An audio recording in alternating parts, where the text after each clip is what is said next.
Langit sintru srengenge panas kaya ngobar bawana. Udan dres wor lan lesus kilat kadhep nyamber gluduke gemuruh ambata rubuh. Ngancik jaman wesi menungso ngumbar mring birahi hanane mung lali yen ana perkara mung rebut bener waton wani tunggal bangsa wis ora nyawiji kabeh kebrongot rasa iri drengki lan srei karo wong tuwa wis ora ngurmati mulang agama ora dipundi para kiai ora diajeni para santri kang setya tawaduk dianggep budak lan dadi kuli rasa kamanungsan wis ilang kawicaksanan wis kabuncang hukum adil mung kari pengaran-aran kabeh mung golek menang sing tanpa petungan.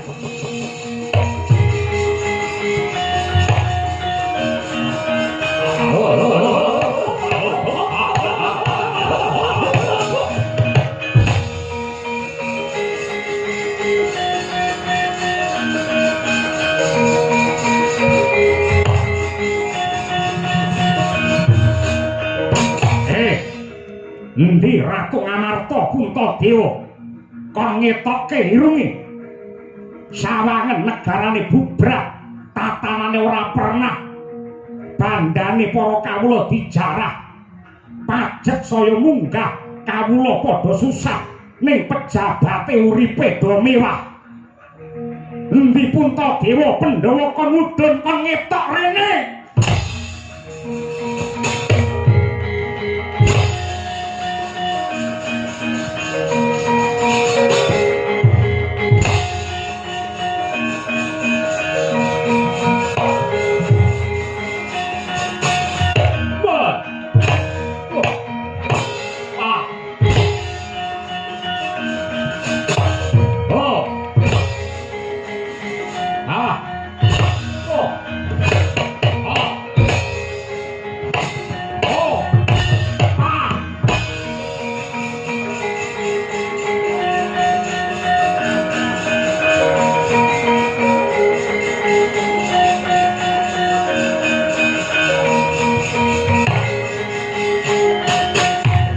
Puntadewa ndi? Werkudara ndi? Janaka karo kembar kon ngetok. Biyen nalika padha rekoso, janjine kaya enak-enak dipangan. Ning nyatane bareng Ripalungguhan iki dadi panguwasa. Patrape murang tata, hanane mung nyiksa karo para kawula. Pandhawa mene beras kena dipangan 5 dina, nek ngapusi 5 taun.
Madananira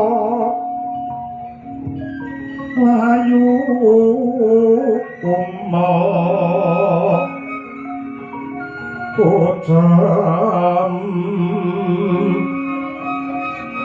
rahnya marak tani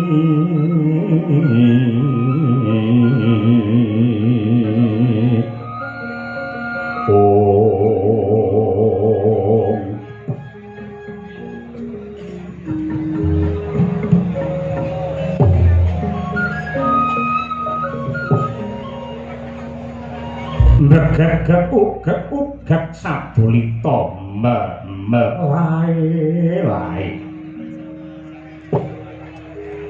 nuwun sewu Ndara Arjuna nitik saking petenging guwaya tepunging wimba lan lekering wadana Semar saged nggagapi bilih ndika samangke nembe nandhang Sungkawa. Monggo kula aturi paring dawuh enten apa Gus Ndara Janaka? Kakang Badranaya saya abot rasaku ribet dating usak-using rasa kahanan Ngamarta ingkang saya panas adoh saka katentreman. Para kawula wis tetel kapercayane marang para pangarsa praja. Mula rina wengi anane mung bantah dedah munggah panca bakat. Sing tegese palungguhan iki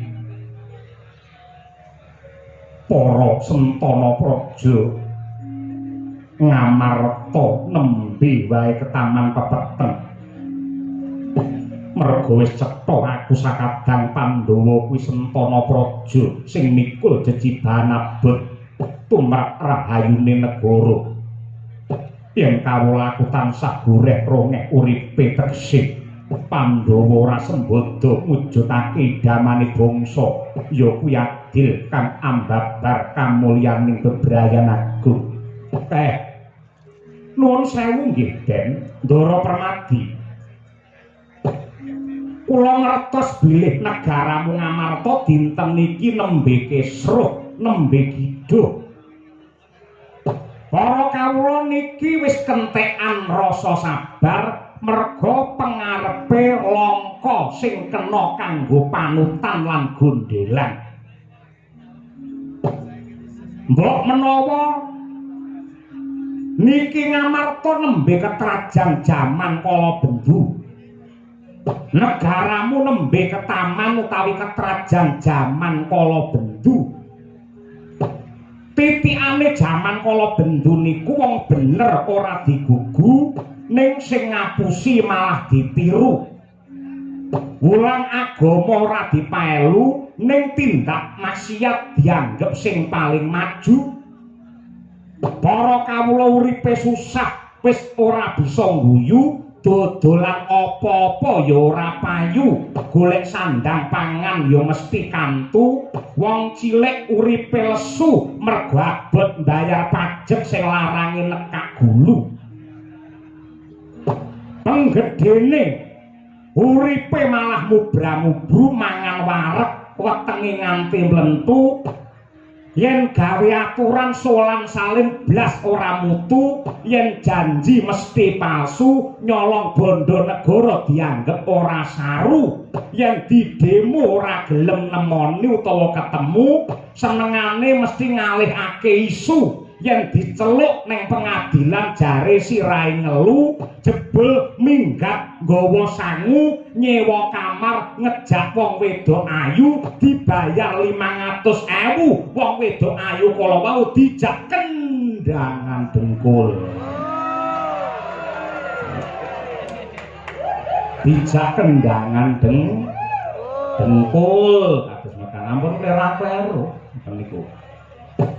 Nah, nuwun sewu. Ning kula isih percaya. Negaramu mbuh kapan wancine bakal tetep ngancik jaman emas utawi jaman kencana nyibarake tanpa beda kaya sengenge sing kiwa tengene niku arupi warna biru sing tegese bisa rukun.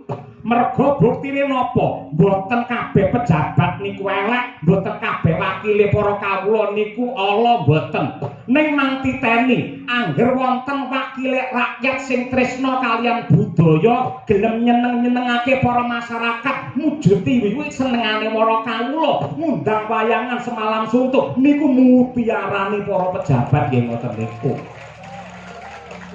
Niku sing kudu dicontoh, niku sing kudu ditulodhok, sing apike ya ngono kuwi, merga sing jenenge budaya niku magepokan kaliyan tata krama. Mang titeni yen negaramu niki mangrengga kanthi endahing budaya, mesti kemawon ora ana wong sing bakal murang tata, ora ana wong sing bakal unjuk rasa, merga uripe kawula wis dicengkrem lan dilambari kali rasa budaya kala wau.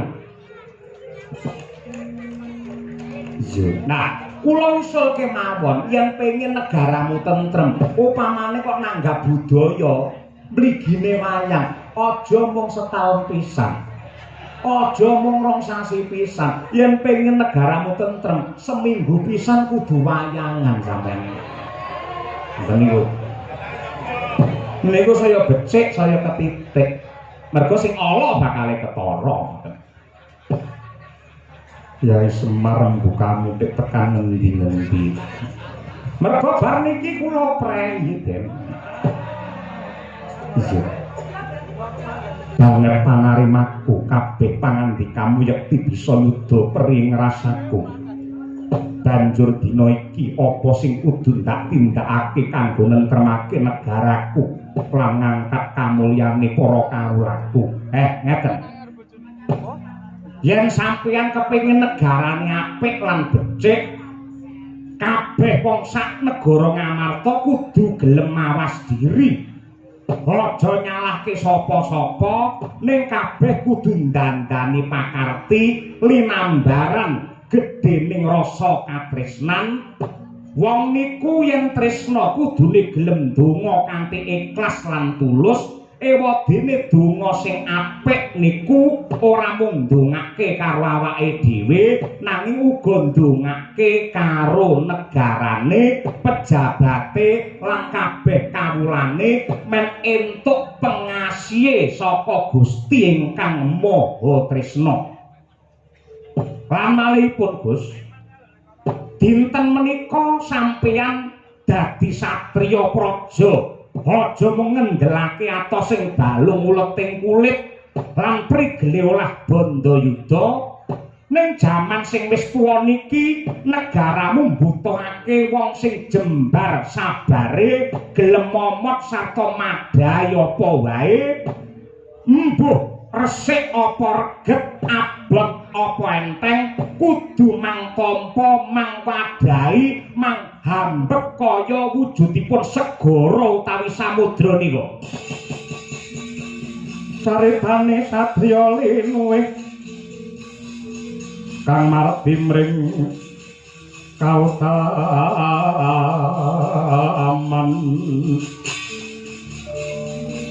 tan pegat mring pangestine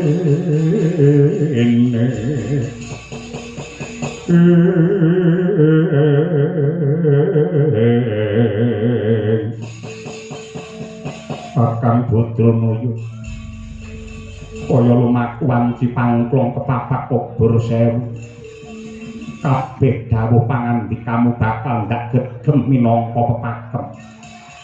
Jumbuh kelawan kandhamu, aku kepingin mahambet tanpa beda kaya samudra. Mula aku nyuwun pangestu panjurungmu. Aku tak nyambung rasa kelawan Gusti ingkang Maha Nasa. Aku tak tapa brata ngambang ana sak dhuwure segara Kakang Semar. Nggih. Yen pancen sampun kenceng gembleng tekadmu kados mekaten, kula namung badhe nderek jumurung nderek ndedonga. Mugi-mugi lekas dipanggenipun tapa brata mangke bisa dadi kaca brenggala ingkang prayoga tumrape wong sak jagat raya Ndara Janaka.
Sing langit kelap-kelap katon kincanging alit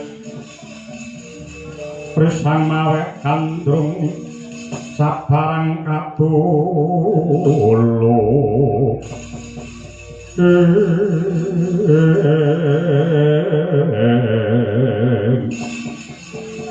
ngambah dirgantara tebak kaya kilat kasit kaya tatik tumuju mring tenging samudra mangkono bawane satriya ingkang mumpuni ing reh agal lembab sigra tumumpang wonten toya samudra hatapak yoga brata mahas ing asamud ciptaning driya datan jugar ngenya samadi lamunta dereng pikantuk wenganing Hyang Widi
Dadak nyoba ngalubur dasar kakak warnanipun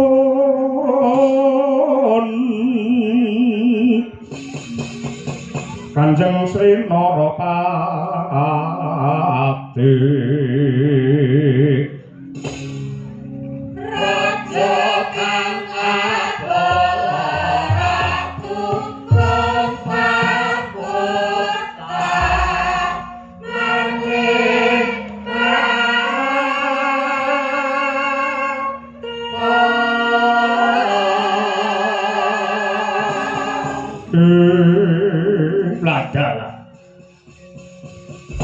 Tandaku yo donyaku yo amal-amalku dhewe. Tunggu. Kawula nuwun wonten timbalan kang adhawuh sinuwun Prabu Rahwana Raja. Bilung wonten dawuh bose. Nadyanto wis gapuk maesanku. Nadyanto Ratu Ngalengka Dasamuka wis mudhar. Dibleki gunung lawan Anoman tibani wujude pusaka Guwa Wijaya dening Rama Wijaya. Ning nyatane Ripalungguhan iki sukmaku isih tumangkar tangkar ngambara ing jagat raya. Sebabipun menapa kok kados mekaten? Monggo jenengan niku kedahipun mapan wonten alam barjah. Alam barjah kuwi apa? Alam barjah niku alame wong bar pejah.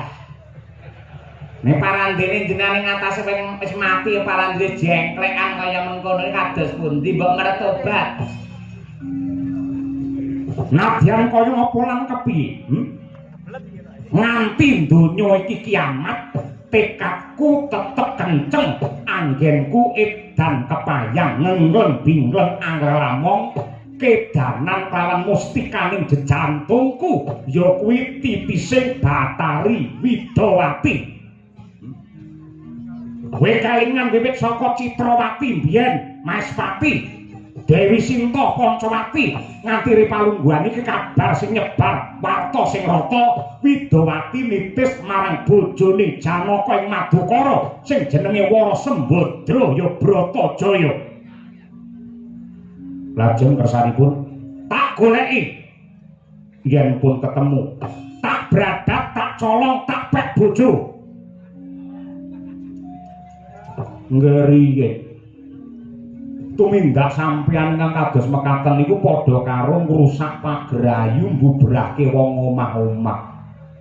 Yen jenengan seneng kalian wanita sing isih legan isih perawan utawa waranda ngoten monggo mawon. Sembadra niku sampun kagungan bojo nenggih panenging Pandhawa Raden Arjuna. Tek arep mangarah niku nalaripun kados pundi? Tumindak sampeyan niku kleru bakale saya nampa dosa gedhe tartamtu benjang wonten neraka jahanam jenengan ngrasake panandang sing banget anggenipun perih. Kamu golek wong wedok liya aja seneng karo bojone wong. rungokno kupingmu ya kok. Ganteng-gantenge wong lanang, gagah-gagahe wong lanang ki yen iso ndemeni bojone wong. Cocok sayane yen iso ndemeni bojone kancane. Lah niku saya bayogi. Pun monggo kula dukun. Dukun ora. Kula pinalang ana mlumpat rinantiya medhot. Mumpung ripalung waniki aku ngerti lamun to si Janaka jengkar saka kasatriyan Madukara lagi tapa ngambang ana tengahing segara tegese ora ana wong sing ngayomi kelawan Bratajaya. Aku tak mangkat ngejak rombongan apa mangkat ijen. Aku tak mangkat dhewe wae. Ngejak kowe awakmu lemu pol-polan turu. Oh, mboten. Nek niki kula siyaga ing diri nggih panutan kalih kanca-kanca yen nembe enggal-enggal menika. Ora perlu ngejak kowe mangkat dak jangkah dhewe. Ora marem rasane ngatiku lamun to durung bisa mondhong nyemot ya kuwi Bratajaya titise Widawati. Tumrape Dasamuka luwih gampang tresnani wong wedok 1000 tinimbang nglalekake siji sing wis gegem jantungku kok.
Yeah.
sidang sekaring bawana langgeng kawula nuwun sewu.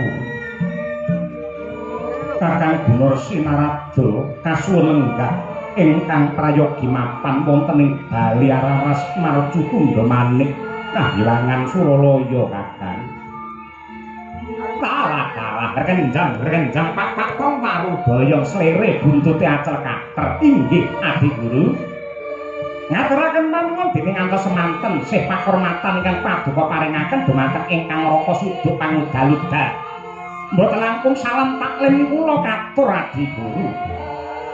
Muninggih kula kanthi andadosaken bombong irawaning manah.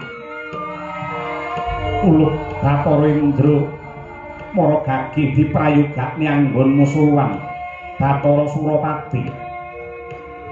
Kawula ninggih Rama Pukulun mboten kirang sekeca anggen kula ngabiyantara sembah pangabekti kula mawantu-wantu kunjuk sandhap cemila paduka Rama Pukulun. Iya ndak tampa gawe bombong rasa nuwun sewu Kakang Narada. Sasampunipun jengandika satata lenggah kalilan paring dawuh menapa darmanipun dene Kahyangan Ketaman Goro-goro ngantos akarya horeg satemah poyang payingan solaing para Hapsara lan Hapsari pating jerit treyongan karana prahara gung ingkang anempuh wonten Kahyangan Junggring Saloka. Pramila saking menika Kakang monggo klaturi amedhar sabda Kakang Narada. Rumeng mulat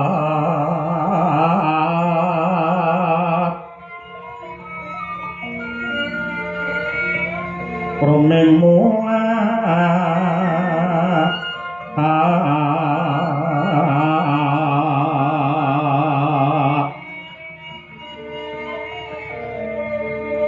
rumeng mulat surat sari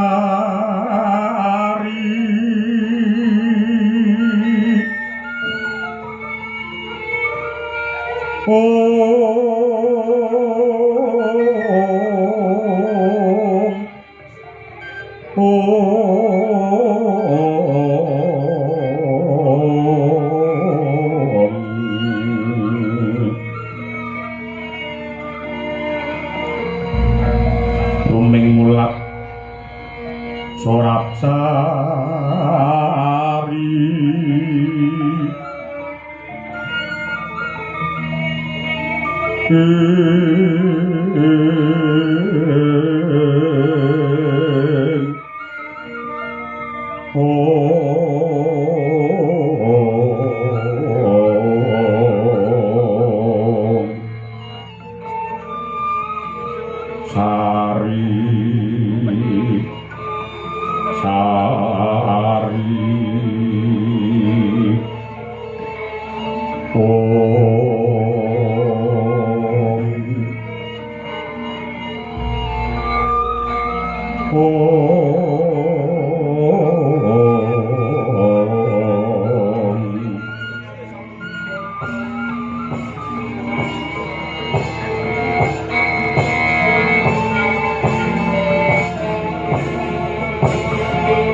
nuwun sewu Adi Guru.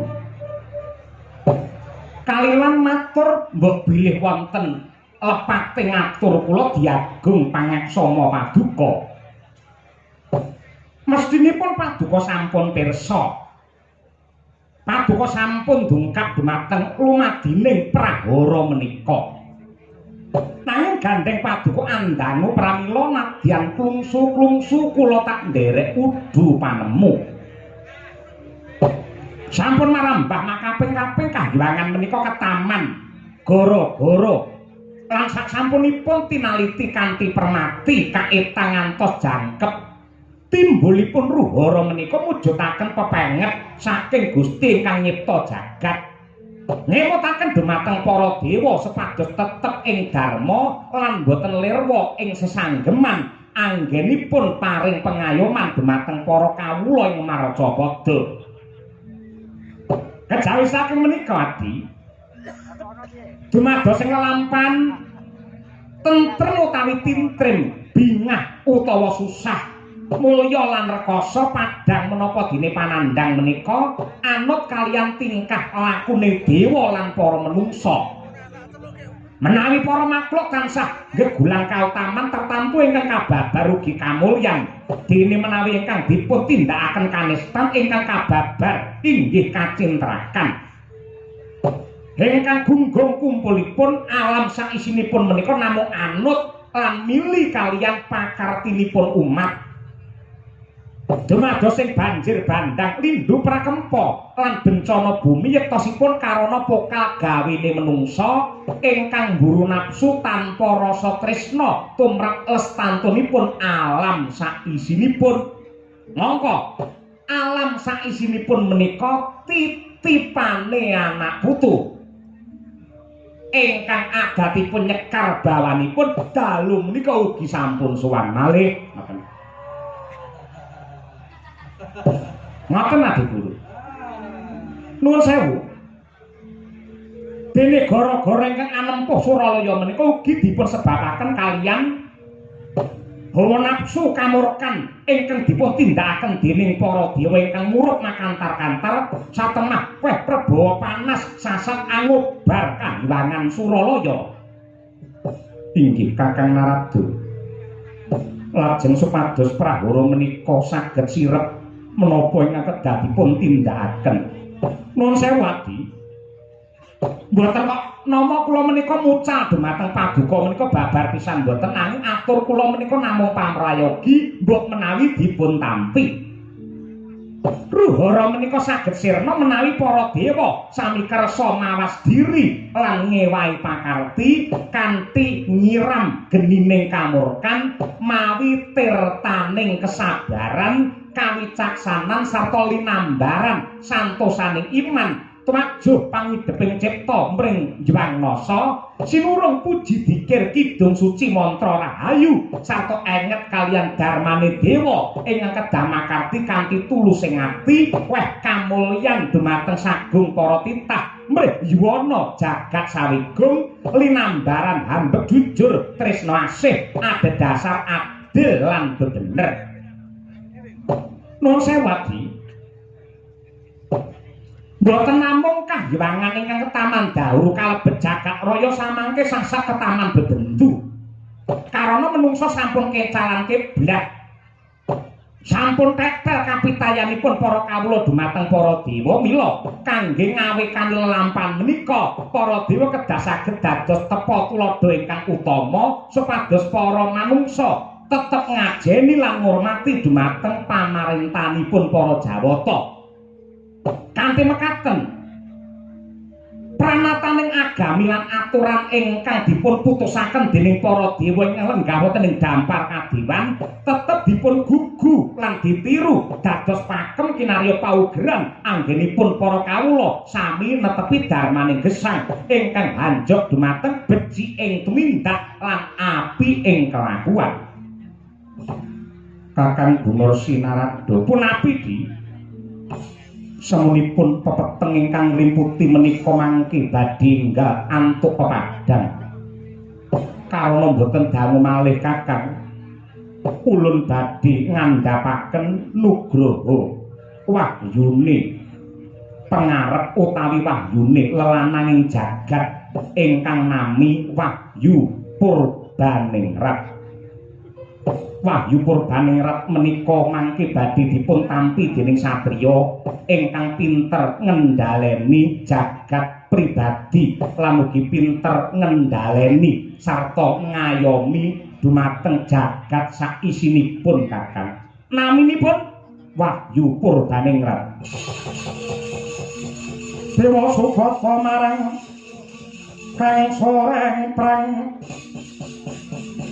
ngudhani arum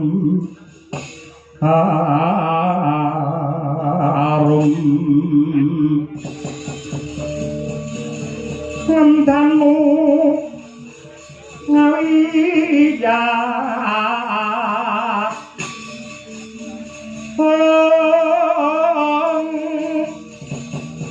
Narada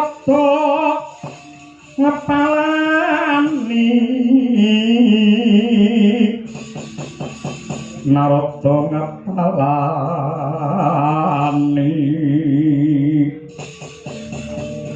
Jawata Sukamulak solaing ore rasa aksa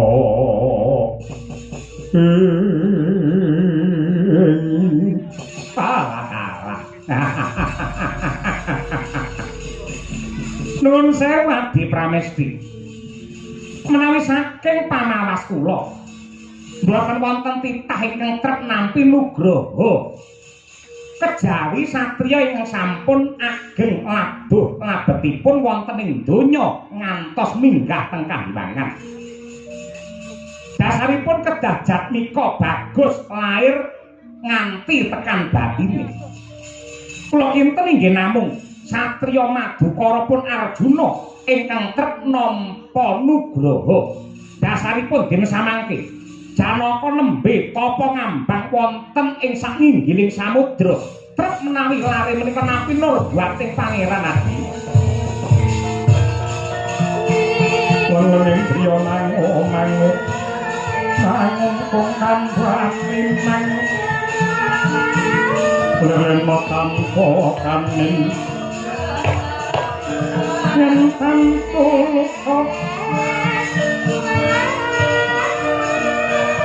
Moko sayang utama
Memamun mana ahayu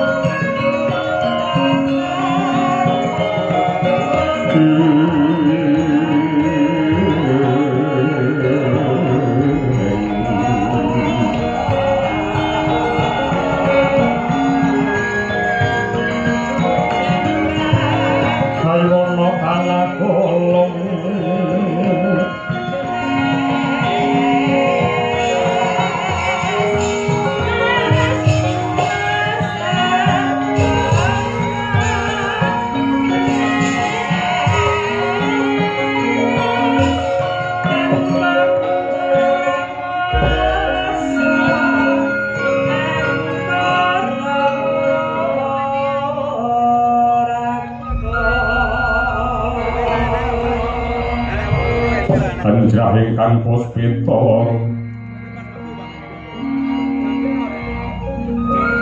kasliring Samiron ombre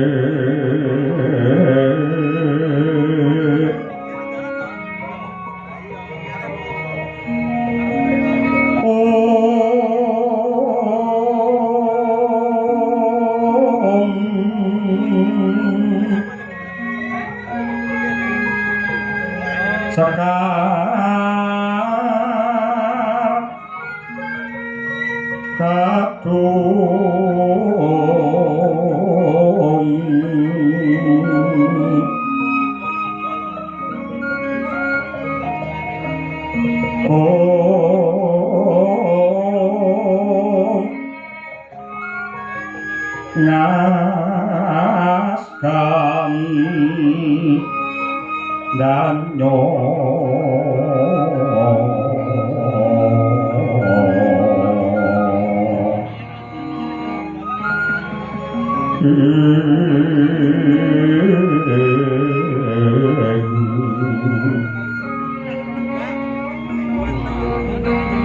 Mawehras Renaning Driya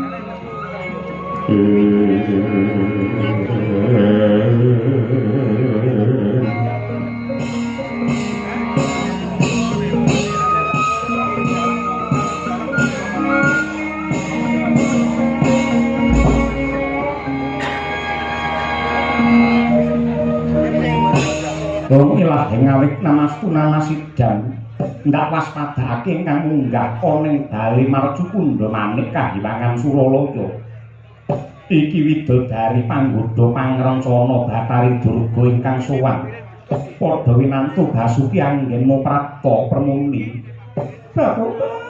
tobat Bukulun awis saking berkah pangestu paduka Sang Adi Bukulun sowan kula tansah sinampuraning kamulyan lan kabagyan boten langkung sembah pangabekti kula kunjuk wonten sandhap padha paduka Sang Adi Bukulun Bathara Guru.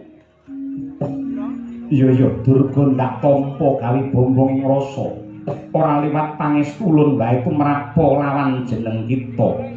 Kula tampi tangan kula kalih kinalungaken wonten ing jangga kula dlesepaken wonten ing payudara.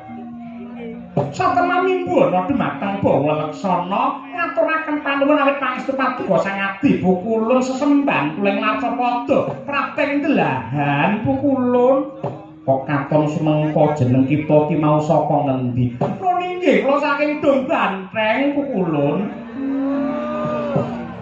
iki mbok-mbokane biyen ya iki wong yang atasnya kaya mengitu karandene dadi widodari mulai ya trep lamun dadi widodari panggoda pangrencana terus janani banget yang atasnya munggah kambangan ngadep ana ngarsane Sang Hyang Jagat Girinata le dandan dipolke kaya ngono ngangge klambi biru slendange putih mangka wong ireng bareng disawang kaya madu mangsa malah kula menapa wonten ingkang ngrasani kula ora ana kok Durga setujune kok kula rada budheg ngoten dados mboten ngerti sinten ingkang rembak kaliyan kula niku babar pisan kula mboten mangertos Durga wonten dawuh sumengko pengawak bojro sigra kang mawa kita semuni gembel wigati mara gage matura ingkang kanthi prasaja Permuni kula inggih Bukulun cektosipun malih-malih menapa Nggih kula cumantaka minggah wonten Kahyangan menika yektosipun namung badhe netepi tembung anak pola bapa kepradat. Kula dipun tangisi kaliyan ingkang putra Ratu Tunggul Malaya nenggih pun Dewasrani. Monggo sampun cetha pratela bilih Dewasrani menika putra paduka Sang Hyang Girinata ingkang ngukir dhumateng jiwa raganipun Dewasrani. Kula ingkang gembel dhumateng Dewasrani, bobot Dewasrani dangunipun 9 sasi sedasa hari. Ing medhinipun paduka kemutan wiwit Dewa Srani menika lair jabang abayabang paduka babar pisan mboten nate niliki, mboten nate mblowentah, mboten nate gendong, mboten nate ngatekaken dumateng Dewa Srani namung kula peni pribadi. Ing Dewa Srani menika anak tetunggule para dewa parantene batu-batu nganti bingung anggen kula badhe ngrangkani ing atase bocah lanang ora gelem disapih nganti 5 taun. Mamane anak ora gelem disapih nganti 5 taun memper ya bapake nganti tuwa ora gelem disapih. Nanti kula kaya rimaso nekat mawon lho. Wis iki ana pasewakan. Oh injing ngapunten kesupen kulun, supen. Ngapunten. Aja mbedarang wirang. Kondo sing ora-ora ya Durga. Nun inggih nyuwun pangapunten kulun. Batur tebak niki lho nun sewu. Iki alis kula menika kula cap lho kulun, kula cap. Yo ya wis ngerti. Lho niki lambe kula ya kula suntik. Kula tambahi plastik ember kulun. Ning atase pasewakan sing semua kaya ngene wibawa kene bareng tekan Durga dadine murak-marik kaya ngene. Adate tanpa Durga iki ketok wingit wibawa kabeh. Agar ana Durga rumangsaku kaya ana sing beda. Kula mesaken kaliyan Dewa Srani ngatasi anake ratuning para dewa ing Kahyangan Suralaya parandene kok nggayuh menapa kemawon mesti lepat. Gadah panjang kok menapa kemawon mendhi kasembadan. Areng rabi dumateng Dresanala kalah kaliyan si Janaka. Nggayuh wahyu wujudipun toh jali kalah kaliyan si Janaka. Bola-bali dados tulik mboten wonten sari kejawen namung Janaka mila sepisan ji menika. Kula suwun kanthi sanget Sang Girinata kepareng minangkani pamotanipun ingkang putrapun Dewa Srani. Kula mangertos bilih paduka badhe ngandhakaken kanugrahan wujudipun wahyu wahyune lanang ing jagat lan curing Madyapada nenggih wahyu Purba Sasangka. Baru salah alamat iki. Purbaningrat. Oh nggih wahyu Purbaningrat. Purba Sasangka menika engse menika. Ha iya ngerti gene kaya. Wahyu Purbaningrat lanang ing jagat.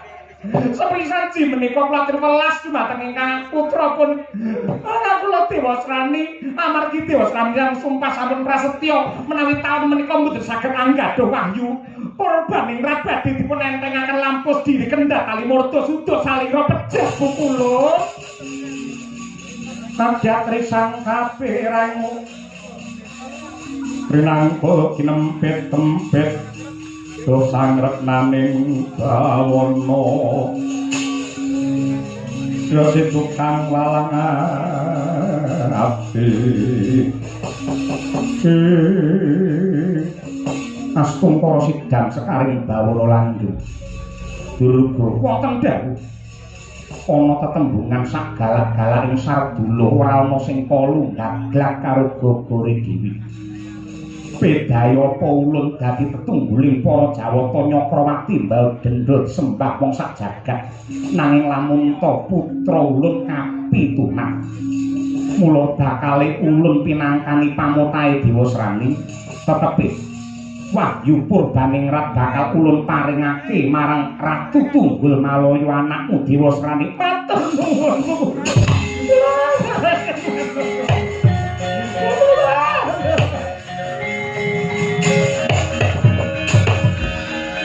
Adi Guru nalika Durga kalawau dereng sowan pun rembakan kanthi sae rembakan ingkang kanthi gumathok bilih kanugrahan wahyu Purbaningrat menika badhe dipun paringaken dumateng panengah Pandhawa pun Janaka ning bareng Durga teka kok dadi menceng kados mekaten kados pundi menika Nur sewu Nadyata paduka menika panguwasa ning panguwasane aja nganti kinarya gada, aja mung mikir lan mikolehake keluargane dhewe, aja mung golek-golekake karo putrane pribadi, ning kudu tumindak adil kanthi sak adil-adilipun. Mila boten aneh, boten mokal bilih jagat menika gonjang-ganjing merga adile para dewa sampun jomplang. Kula ngrasaken ing Kahyangan menika adilipun hukumipun tanpa benten kaliyan hukum lading. Lading menika menawi munggah ketho yen mudhun niku landhep. Mula yen ana nugraha dudu kawula sing tabrita apa sing nampa ning nadyan ora nate prihatin kaya wujudipun Dewa Srani mesti bakal nampa nugraha mergo cedhak utawa dadi putrane ratune para dewa.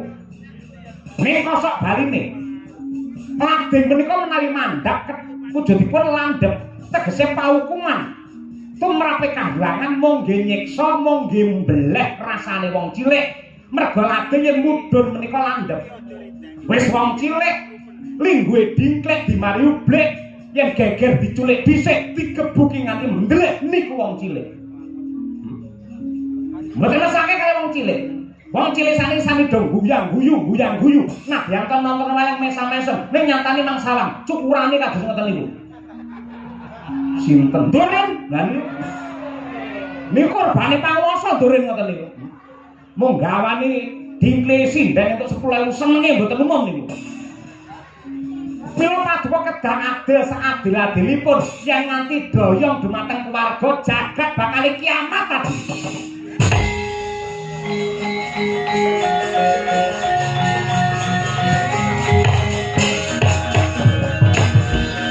Kakang Narada punapi ingkang waosi wonten kahyangan menika sinten? Adi Guru. Paduka dapuk dados menapa patih paduka utawi kami tuwaning para dewa. Kula menika kami tuwa. Dados kami tuwa lak sampun kula mulyakaken. Mulya apa? Kami tuwa bengkoke teng padolan terus nek mulya pripun? Nuwun sewu. Kula kaliyan paduka menika ngibaratipun kreta jaran sak kusiripun. Leres. Kreta jarane kula kusiripun Adi Guru. Ning menapa kok sak mangke wonten kreta jaran mboten manut kaliyan kusiripun. Merga karo kusire dicemplung ning joglangan. Mila mboten saged kula mboten purun nglampahi. Kakang Narada wonten dawuh.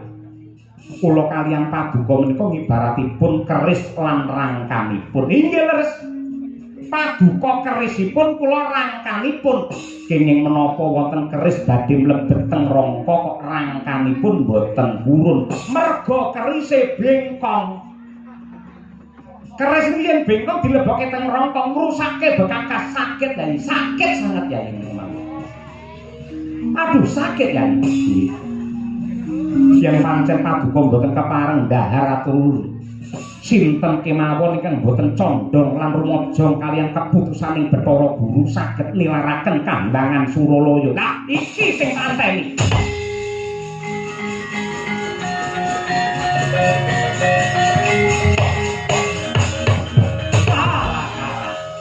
Bergenjang pak pong warudaya. Untu entek jenenge apa? Rambut dawa jenenge gondrong, adah soto jenenge rombong, bojo moblong tinggal jagong, cingklak wong wae. Yen pancen jenengan badhe mecak dumateng kula mboten dados menapa bar niki ya ora enek apa-apa. Mboten masalah. Kula tak leren melu campur sari pundi to pundi ngoten. Nek saderengipun kula mandhap saking mriki saderengipun kula nyuwun pamit kula tak matur sekedhik kemawon. Bilih teng donya niku karma pala taksih wonten. Sing tegese wong nandur bakal ngunduh utang bakal nyaur sing ndandake bakal nungguh.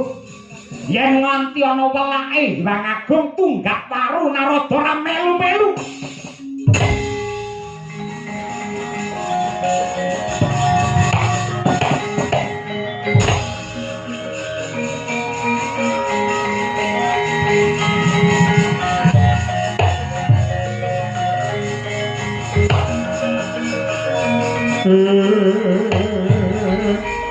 Lewar ngawur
dawuh Pukulun. Apa to sebabe jeneng kita tak kanthi rada sumingkir merga ulun bakal catur netra. Iki ana bab wadi lan wigati. Ingkang paduka kersakaken kados pundi? Ingkang dadi klilit mungguing netra tumrap kasembadaning sedya. Putra kita Dewa Sraniantuk Nugroho Purbaningrat ora mulya kejaba panengah Pandhawa Si Arjuna. Mula kang mangkono prentahna kelawan Dewa Srani supaya gelem budidaya mateni si Janaka. Miyak langing kalangkana garapan samuntar Sinon ler kekonang surem sorotetan padang kasoran pacaring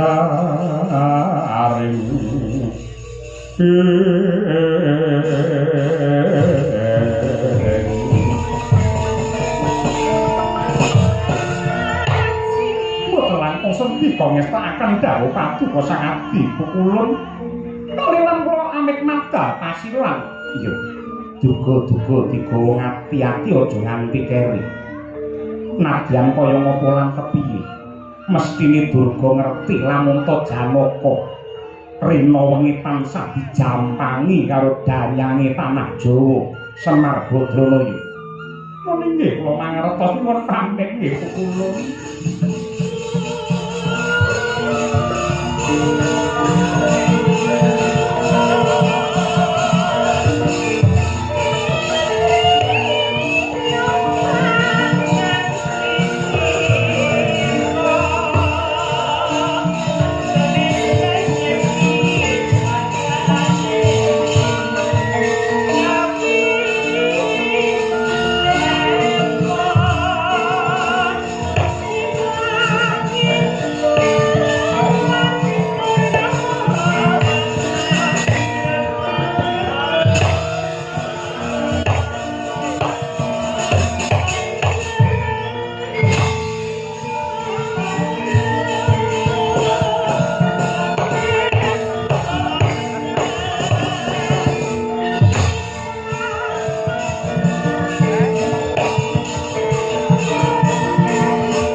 Sikropala kang kumiya asampo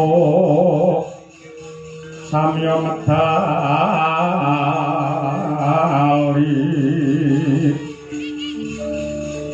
wong wertate wilepting kota Juang komengon niti bintang sangaji niceo Matinya ngedali wuwus krusha Surawilaga kaya putra singa pragil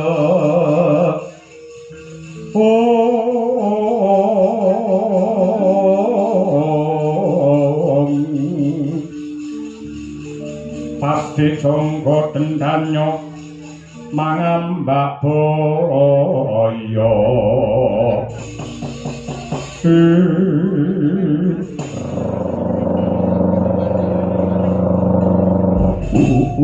latar Pakan Dewa Serani amiji marang adrimu Kala Durgangsa aku nyadong dawuh Kakang Prabu. Kala Durgangsa, apa to darunane kuwi adoh ndak awit cedak saya ndak raketake mergana bab migati ing bakal ndak dapat. Kowe sawadya bala tunggul Malaya aja kok kendhone anggen mudan-mudan kepara malah kenceng ngono. Siaga ing diri sawiga ing gati budal. Marang telenging samudra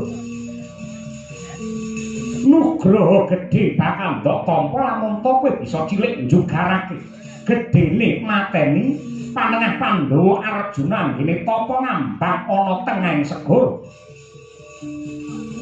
ora liwat mung bakal ngestake dawuh budal besok kapan nadyanto sambung obor cara linten rambatan pundak Wadya bala dibudhalake dina iki candrane kaya mliwis ingkang mungsung banyu wis agen dawuh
Setan priprayangan aja do turu wae ayo bangun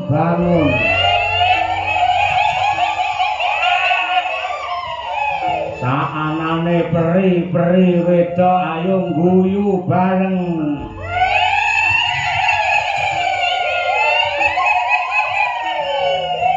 aku pengen ngerti guyune peri sing saka Panaraga pinggir dhewe Ciro lu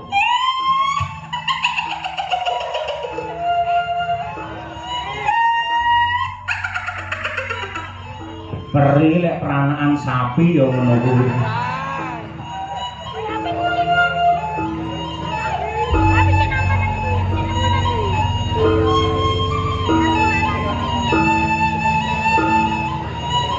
Lantak tung Lantak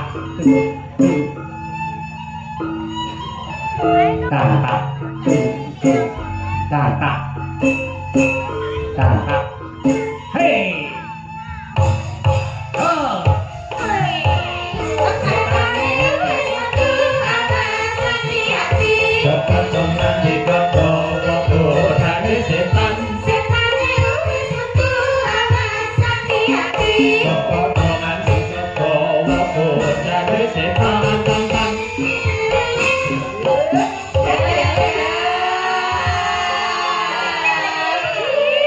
Lato-latone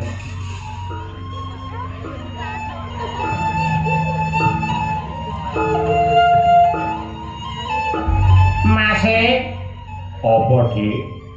Kok Buddha ki arepe do ning endi?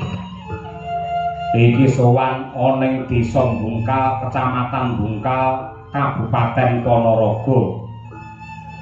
Jare batal. Ora tetep ngenteni cairi anggaran batal-batal piye. Sing jenenge pengarep penggede saya nes sing lenggalno provinsi, Bapak DPRD Provinsi Jawa Timur, Kepala Dinas Budpar Jawa Timur, piyayi niki bawa leksana yen wayangan ya wayangan ora bakal batal. Apik yen ngono, mangkat kuwi. Yo mangkat. Kancane teh akeh sing beda kaya biasane. Ora apa-apa sing penting komplit. Aku dina iki lek nyinden semangat. Lah ngopo? Pacarku melu Ya monggo. Aku ngene iki arepe mbanyo malah ora iso bebas arepe njaraki lurah ora wani. Wani ra apa. Santai-santai wae. Kowe ora ngerti watakmu aja kok lurah. Anggere nek dalang nom sithik kok gaodo terus kaya. Fitnah itu. Didongake. Hah? Didongake. Sapa? Wong bungkal. Tungane piye? Nganggo sranda dinane jemuah. Muga-muga kabeh wong bungkal diparingi berkah barokah. Nganggo sranda dideleh pinggir sumur. Muga-muga kabeh wong bungkal sehat dan panjang umur. Numpak tronton nggawa cengkeh.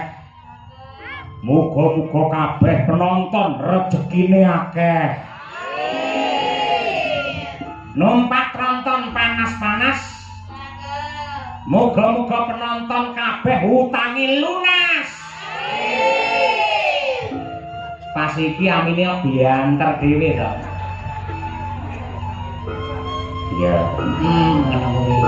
Mangkat sing duwe parikan sik sitok ya ditokne pisan. Ngangge sepatu rupane ireng. Cakep. Sinden 7 meteng bareng. Amin. Ora amin.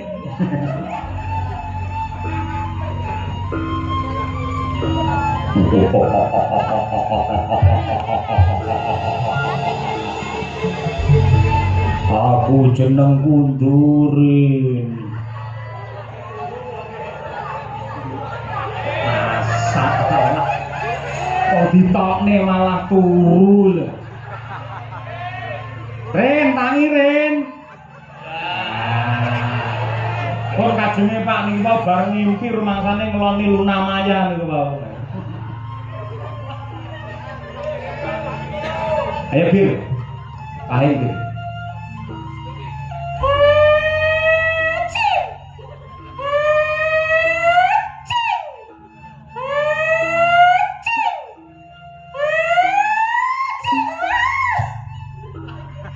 Matane ora. Disawang.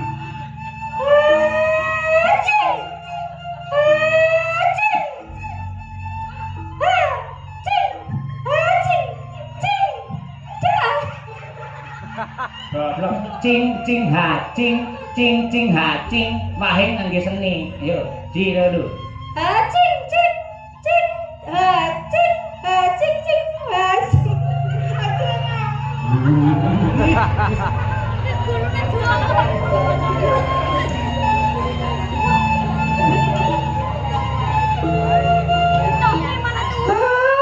Ya Ti, nangis Ti.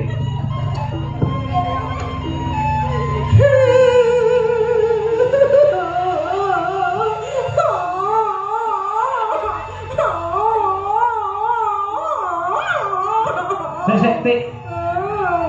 Kowe jane nangis kok kelebon orang-orang. Au.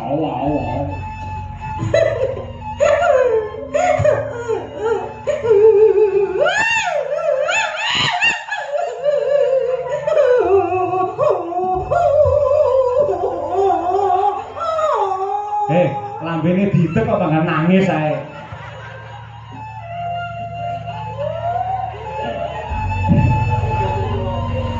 Apa Mas? Apakah kamu ngerti maknanya mencintai? Mencintai adalah tidak hanya kita tidak mensakiti orang yang kita cintai, namun bagaimana keikhlasan kita menerima rasa sakit yang diberikan oleh orang yang kita cintai. Hebat, tepuk tangan untuk istriku. Wah, luar biasa. Pinter tenang.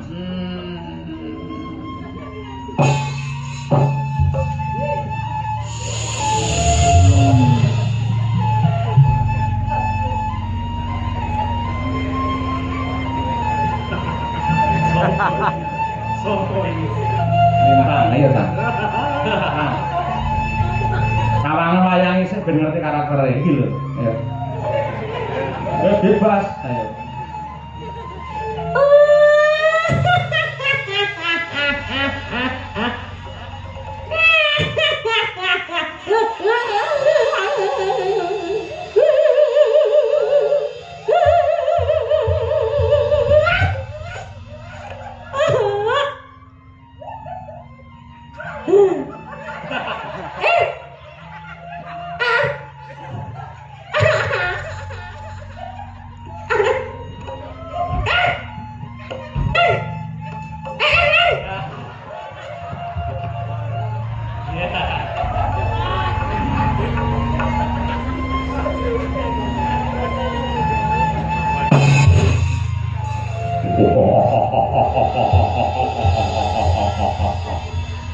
Para penonton, ya nonton wayang nganti tancep kayon, nganti tutuk lakon tak tungake tutuk ngemu momong anak putumu. Ewa dene bar linggukan kok mulih tak tungake saya akeh hutangmu.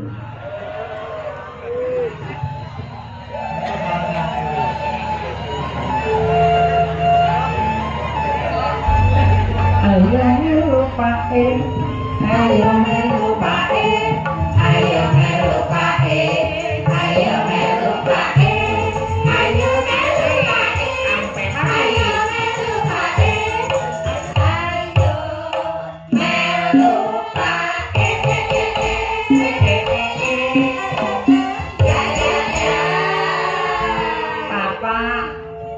Pak Imam. Apa? Derek Nanti nonton wayang neng ndi nek wayang? neng kantor desa Bungkal, kerjasama ya kuwi Dinas Budaya dan Pariwisata Jawa Timur karo DPRD Provinsi Jawa Timur. Ora bersih disambungkal. Ora tau mbungkal nanggap awake dhewe.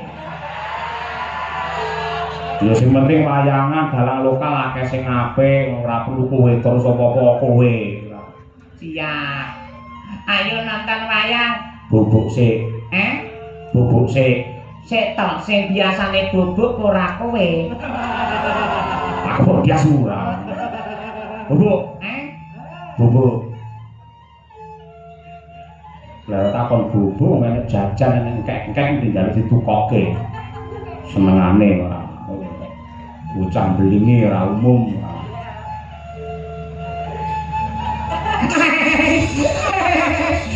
Apa-apa? Ngopo? Anuku Ngopo? diselamat rokok. Mula bubuka. Bubuka. Bubuk. Ya.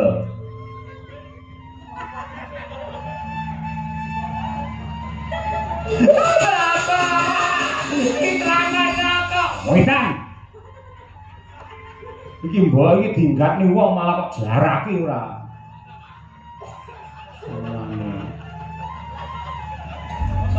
Ayo melupain, ayo melupain, ayo melupain, ayo melupain, ayo melupain, ayo melupain, ayo melupain.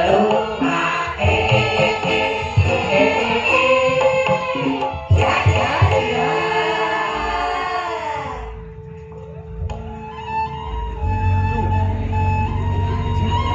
Nonton wayang neng warung ngombe wedang kopi kenthel jajane gedang goreng anget rokoke rokok kretek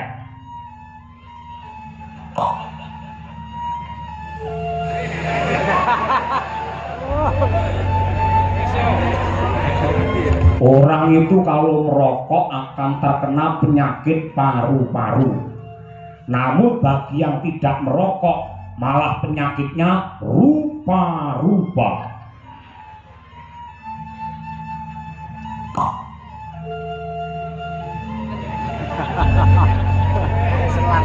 Enak Eva.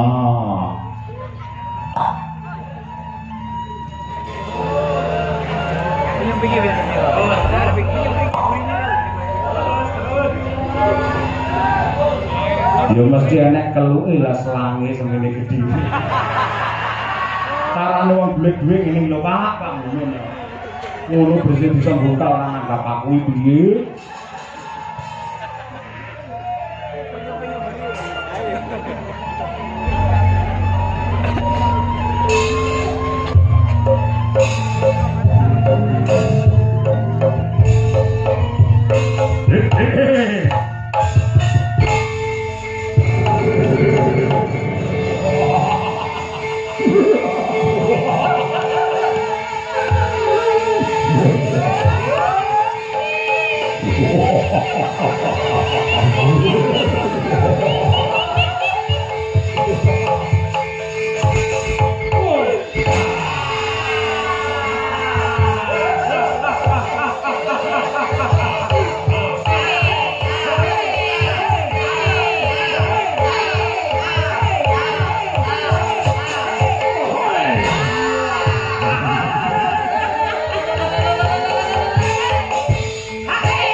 Yo, maju, yo.